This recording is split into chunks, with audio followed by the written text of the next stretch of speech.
I'm not really sure what's going on with the meme rappers of this past generation, but they went from happy-go-lucky positive influencers to full-out professional crash outs, man.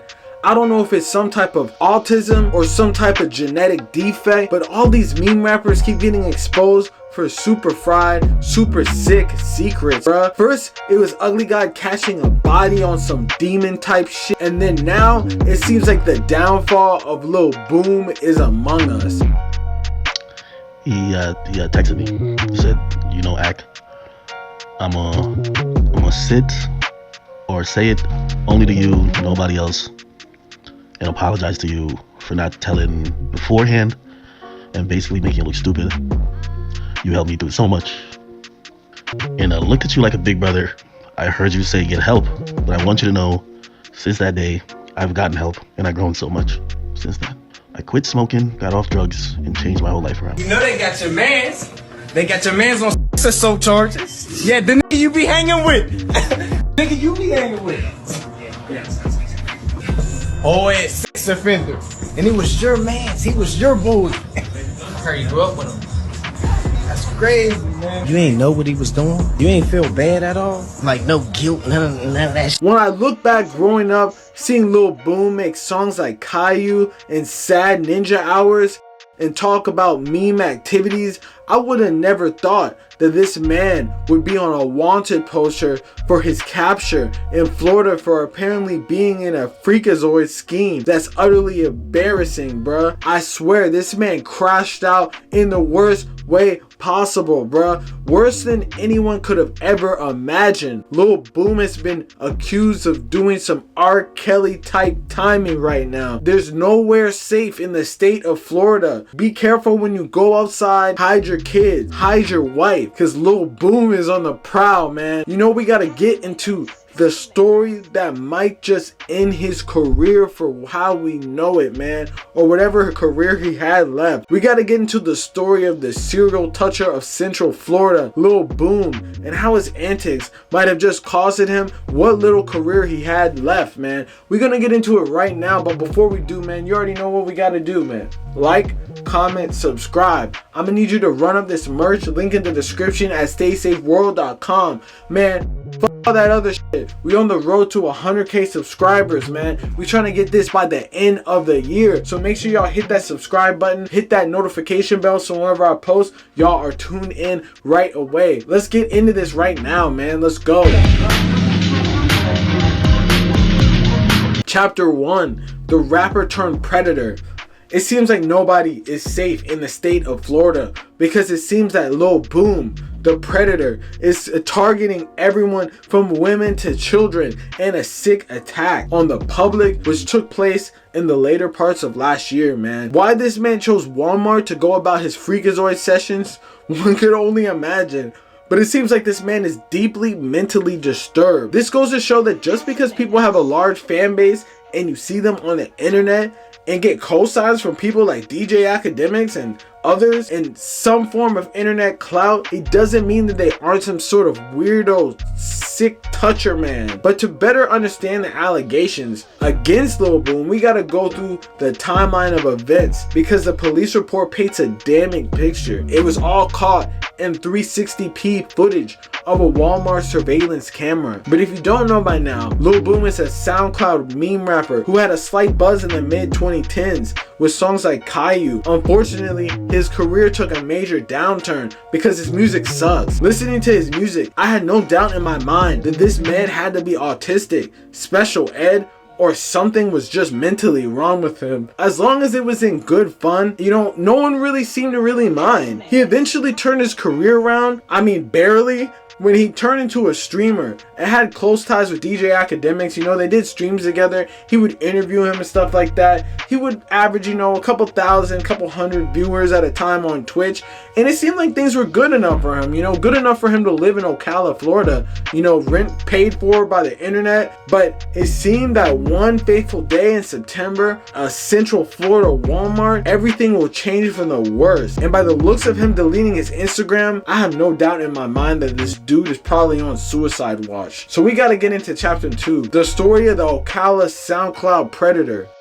It's crazy because when analyzing the footage from this fateful incident, I no longer see the happy-go-lucky SoundCloud rapper that caught the ears of the youth.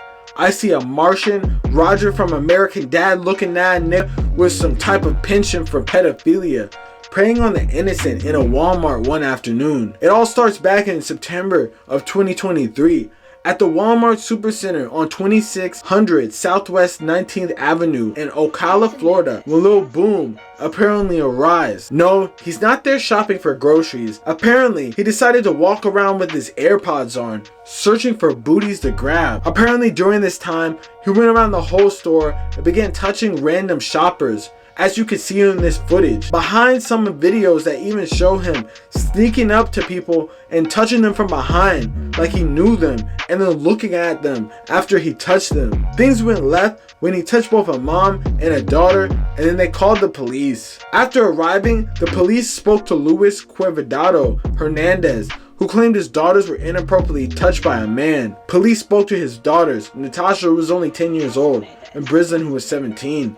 Natasha said the two were in the produce section of the supermarket while their family members were nearby. A male then approached her and touched her buttocks and grabbed it. The male then went to her sister Brislin and did the same thing before walking away. This ordeal was caught on security footage which recently went viral online, and you pretty much just see his face and his unique hairstyle that not a lot of people have. Bro looks like a deflated basketball, and that's what you see on that 360p footage. Robert Burton, a witness who was shopping at the same section, confirmed that Natasha and Brislin's claims were true. After checking the surveillance footage, the Ocala police officers saw the suspect approaching another black female and touching her inappropriately as well. The suspect was later caught taking pictures of young Hispanic females in the cosmetics section. I'm telling you, the lengths that Lil Boom went to be a freakazoid is insane. Who walks around a Walmart and does these type of things? He didn't even have a shopping cart or anything. This man came for the sole purpose of getting into some type of freak activity, and he thought it was all good. The sickest part is really his response and everything that happened after this, man, because we got to get into the aftermath. So the police eventually printed out photos of the man in question, sent them to the department for identification.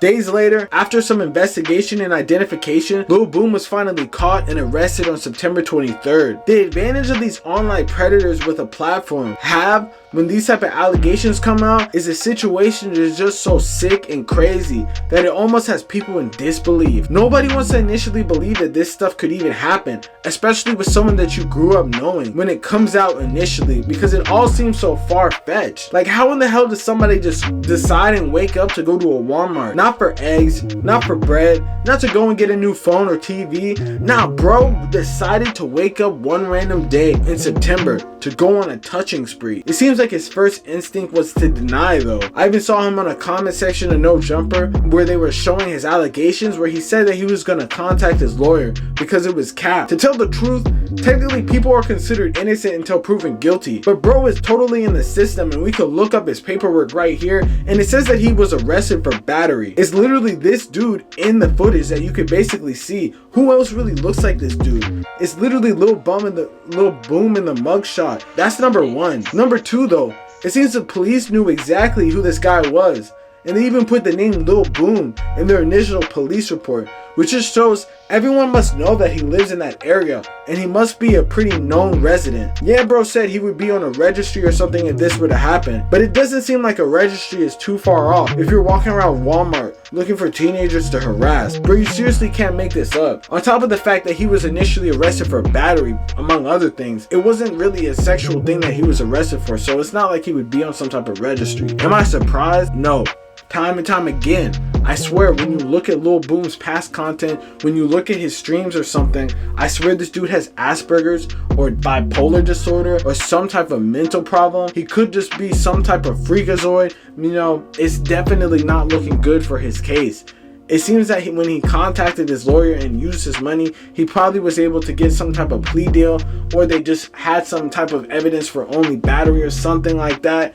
But bro is a menace to society, walking around taking pictures of people that didn't want it, touching people that didn't want it in the produce section, man, in broad daylight, in camera footage everywhere in a Walmart, man. This is why I don't go to Walmart. I swear, this is why I go to Target. This is why I go to Sprouts. This is why I'll go to anywhere else. If you're gonna get something at Walmart, man, I'm telling you, it's apparently not safe, because we got these prowlers, we got these predators like Lil Boom on the rise, out here on the attack. Like, this is Sahara, and he's like a lion or something. He's just stalking his prey, bro. It's messed up.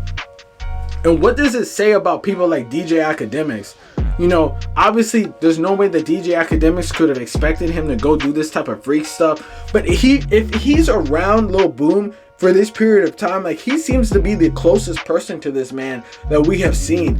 And sure, Academics says that he has cut ties with Lil Boom, but what does it say about your company if this is the people that you hang around, man? This is like that one skit where the dude's like, I heard that dude got arrested for touching people and stuff. You know, that's who his mans was. That's your mans, man. That was Academics' mans. He was a serial toucher. So what does that say if you keep those type of freakazoids in your company? What does that say about all the allegations against DJ Academics? I'm gonna let y'all decide for that one. I'm not gonna put words in anyone's mouth. But if that's the people you hang around and that's the people that you film content around, it seems like that's the type of timing that he's on. And it's sad, because this is going to expose the hip-hop world for doing all types of weirdness, and it's not surprising. But Lil Boom has since denied all the allegations, even though he was caught in 4K, and No Jumper basically aired him out, and all types of other people aired him out, and he deleted his Instagram. It's safe to say that this is probably the end of Lil Boom. I don't even want to look at the comment sections of his videos. It would be crazy if this was all misunderstanding, though. If this was totally just some random guy that just looked like him and they got the wrong guy. That would be crazy. Like, he would have to have like $1 million lawsuit against the Ocala Police Department and everyone making videos on his name. Because if that wasn't him, that would be really crazy. But I would be really extremely surprised if I learned that that was not Lil Boom, because that dude is either his doppelganger, exact clone of him, or that is Lil Boom. I'm telling you, there's nothing else that could be. That man, he looked like some type of alien person being walking around the Walmart and touching people, man. Like, it's just so creepy, because he couldn't even take his hands off of people that he didn't know. He felt that he had to take the opportunity to be a toucher. Like, dude needs to keep his hand for himself. Isn't it the first rule that you learn while in kindergarten, man? But apparently Lil Boom thought that he was above it all. He thought that he was an Ocala celebrity and thought that everyone wanted him, even though he looks like some type of ghoul or goblin, man. Ghoul or goblin, man. I'm telling you. Let me know in the comments what y'all think about this whole situation, man. Do you think that this is the end of Lil Boom, or do you think that this is a misunderstanding and this is just someone else that they just caught and went and through the trouble to go and try to find? Man, let me know in the comments what y'all think. Real say shit. Y'all already know what's going on. Like, comment, subscribe, hit that notification bell so whenever I post, y'all tune in right away. You already heard me once. We on the road to 100K, man. Peace.